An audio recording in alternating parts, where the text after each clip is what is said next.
La Palma is a series that premiered in December 2024.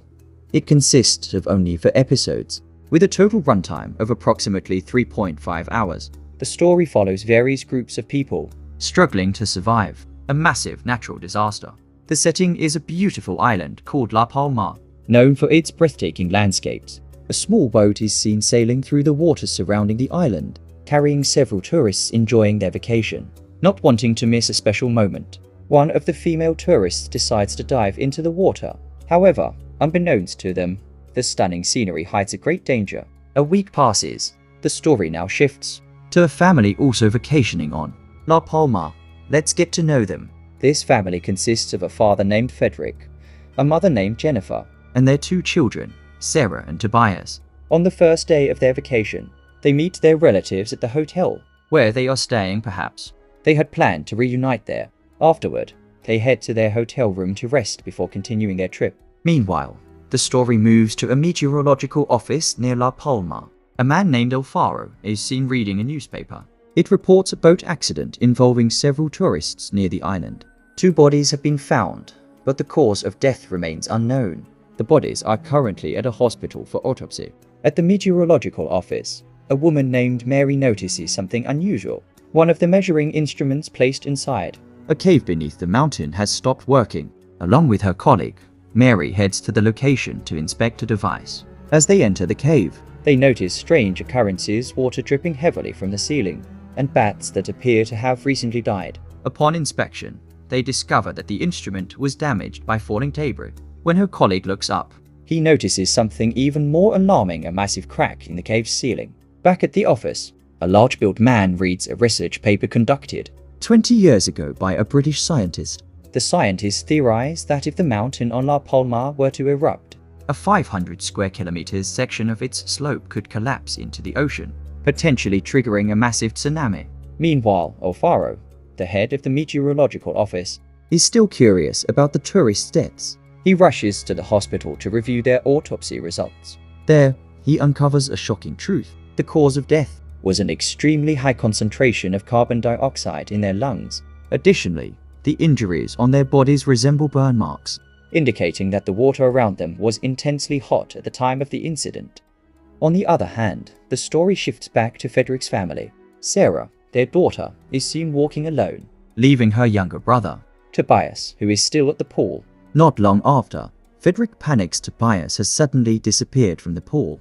Frederick immediately searches for Tobias. He meets Sarah and her friend, and together, they begin looking for the boy. Eventually, they find Tobias standing on a rocky shore.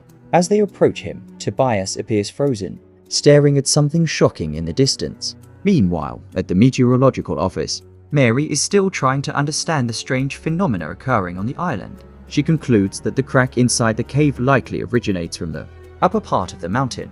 To confirm her suspicion, she and her colleague decide to go directly to the mountains. Upon arrival, their suspicion is confirmed. A long fissure runs along the mountain slope.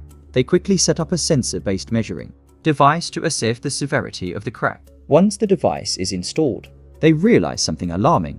The sensors indicate that the ground is continuously shifting. This suggests that the mountain slope is undergoing movement that could pose a serious threat. The man installing the device immediately calls Alfaro to report the findings. However, back at the meteorological office, Alfaro notices signs that the mountain's movement could release hazardous gas emissions from the fissures. Realizing the growing danger, Alfaro urgently instructs them to leave the area for their safety. Shortly after, Mary wakes up in a hospital. Fortunately, she is unharmed, but her colleague remains in a coma due to the incident on the mountain. Aware that disaster is imminent, Mary quickly calls her younger brother, urging her to leave La Palma immediately. However, her brother, deeply in love with the island's beauty, ignores Mary's warning. Determined to make her understand the seriousness of the situation, Mary arranges to meet her brother at home that night.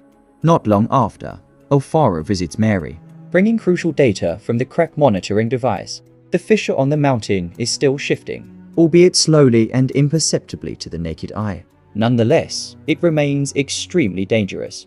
They promptly seek out the Minister of Communications to report the situation. Alfaro insists that the government must issue an immediate evacuation order for the residents around La Palma.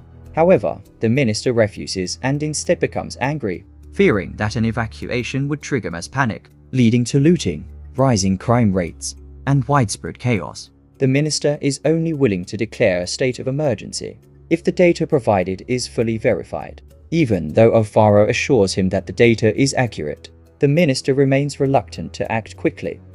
Meanwhile, Frederick and his family continue enjoying their vacation. Sarah meets a woman on the island, and they fall in love. Her mother, Jennifer, supports their relationship, though it also sparks various dramas and conflicts within the family. On the other hand, tensions between Frederick and Jennifer begin to rise, leading to increasingly heated arguments. Then, one afternoon, while Frederick is relaxing by the pool, he witnesses something terrifying. The volcano erupts. The eruption triggers mass panic. A plane even crashes after flying through the thick volcanic ash covering the sky. As the situation worsens, the Minister of Communications finally begins to take Alfaro's warning seriously. Government officials immediately hold an emergency online meeting with Alfaro and his team. The government ultimately decides to issue a tsunami warning for the residents of La Palma. However, deep down, Alfaro fears that it may already be too late. Despite this, he urges the government to act swiftly, cutting through bureaucracy to ensure the evacuation can proceed as quickly as possible. That night, Mary receives a phone call from her family at home. Bad news. She rushes back and finds her brother in trouble with the police, apparently over a bottle of alcohol. Trying to defend her brother, Mary accidentally strikes an officer. As a result, she is arrested for assaulting a law enforcement officer and must wait in a cell until a lawyer can secure her release. At the same time, at the government headquarters, officials hold an emergency meeting regarding the potential disaster in La Palma. To prevent widespread panic, they agree to keep the information classified until an official announcement is made. Among them, however, is a man named James, whose behavior seems suspicious, as if he is planning something. That same day, Frederick and his family are still enjoying their vacation, relaxing and swimming in the hotel pool. Suddenly, Jennifer receives a phone call from someone named James. James turns out to be Jennifer's older brother, who works for the government secretly. He warns his sister about the impending danger and urges Jennifer and her family to escape immediately. James also informs Jennifer that due to the plane crash, the airport has been shut down. However, one final flight is scheduled to depart from Tenerife Airport. To catch it, they must take a small ferry leaving in 20 minutes from the port. Realizing how little time they have, Jennifer and her family quickly pack their belongings and rush toward the port. However, when they try to find a taxi, none are in sight. Panicked and running out of time, Frederick spots a parked car with the keys still inside. Without hesitation, he makes a desperate decision. He takes the car, driving as fast as he can toward the port. Frederick is pursued by the car's owner. However, he manages to reach the port just in time. But when they arrive, the ferry has already departed. Stranded on the island, Frederick desperately searches for another way to escape. He approaches a dock worker and tries to rent a small boat to reach Tenerife. Unfortunately, his request is denied. Tenerife is too far, the dock worker says. There are protocols that must be followed. Frederick continues pleading, but to no avail. Just then, disaster alarms blare across the island. In the distance, the volcanic eruption grows even more violent. A loud emergency announcement echoes across the island. All residents are advised to head to Tenerife Airport immediately and board the evacuation flight. With the situation becoming more dire, Frederick scrambles to find another way out. After struggling to secure a spot, he finally manages to board a small boat that is about to depart. However, just as the boat is about to leave the dock, a mother carrying a baby begs for help. Many passengers pretend not to hear her pleas, but Frederick can't ignore her. In the end, he makes a selfless choice. He gives up his seat to the mother and her child, surrendering his chance to escape. Now, amid the mass panic, while everyone desperately tries to escape, Frederick chooses to remain still. He sits in front of the police station, staring blankly, realizing that his chances of survival are fading away. Taking out his phone, he dials Jennifer's number. With a heavy voice, he says his goodbye. Meanwhile, Sarah, Frederick's daughter, refuses to lose her father so easily. She quickly calls James, pleading with her mother's brother to help save Frederick. But James is powerless. In a situation like this, only a miracle can save him, James says with a resigned tone. Elsewhere, Mary is still trapped in her cell. Suddenly, her younger brother arrives. having stolen the cell key, and helps her escape. As they make their way out, another prisoner, one who looks suspicious, begs to be freed as well. After a brief hesitation, Mary decides to unlock his cell too. The moment they step outside, chaos engulfs them. Thick volcanic ash blankets the sky, and people run frantically, desperate to find a way out. Outside the police station, Mary spots Frederick. "I'm heading to the dock," she says. But Frederick only shakes his head. It's too late. Every ship bound for Tenerife has already departed, leaving La Palma in complete turmoil. However, Mary's brother brings unexpected news: there is still one last boat available. Hearing this, Frederick's determination reignites, and he quickly rushes toward the vessel. Meanwhile, back at the government offices, James is still doing everything he can to save the people of La Palma. James proposed to the ministerial leadership that a wave research expert be brought in to predict the impact of the impending tsunami. However, his proposal was immediately rejected.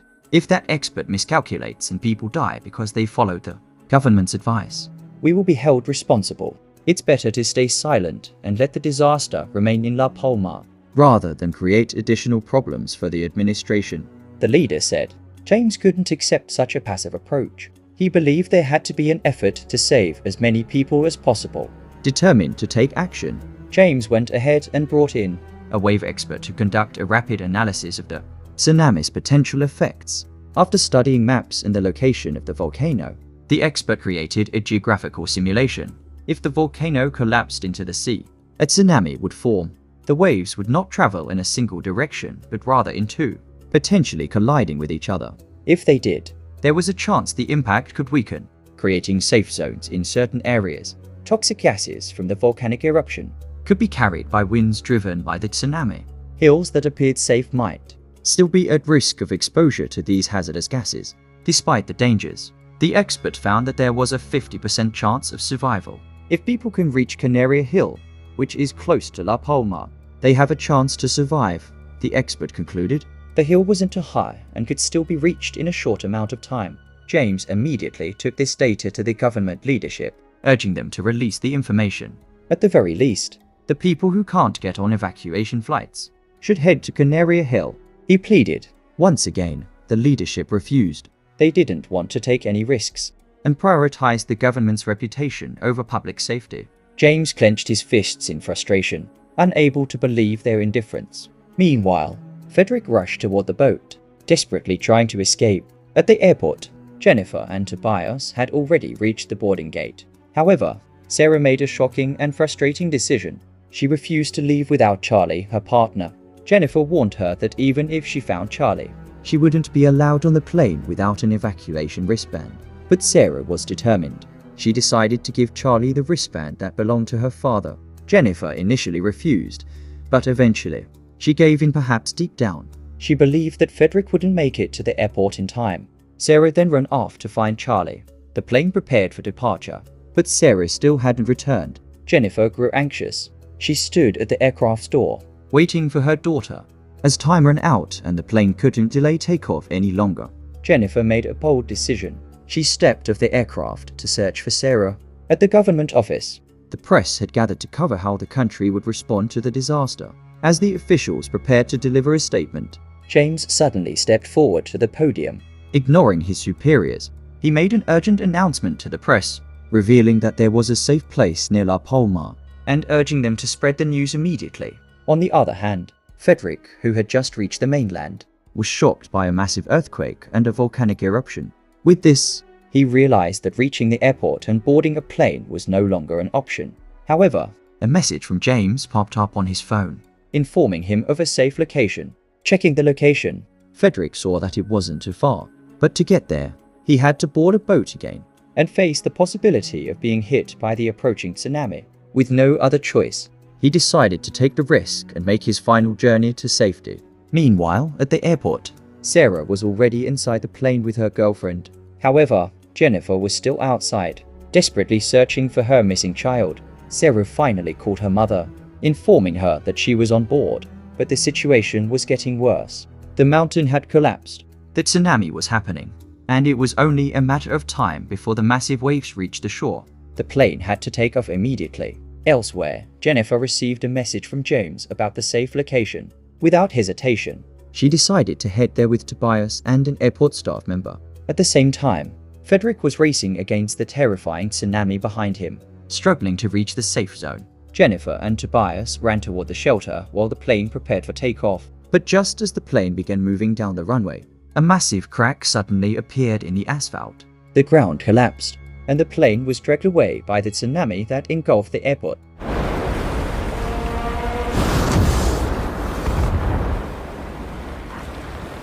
On the other hand, Frederick and those who managed to reach the safe zone survived the disaster. Jennifer and Tobias also made it safely to the shelter. But what about Sarah and her girlfriend, who were inside the plane that was swept away by the tsunami?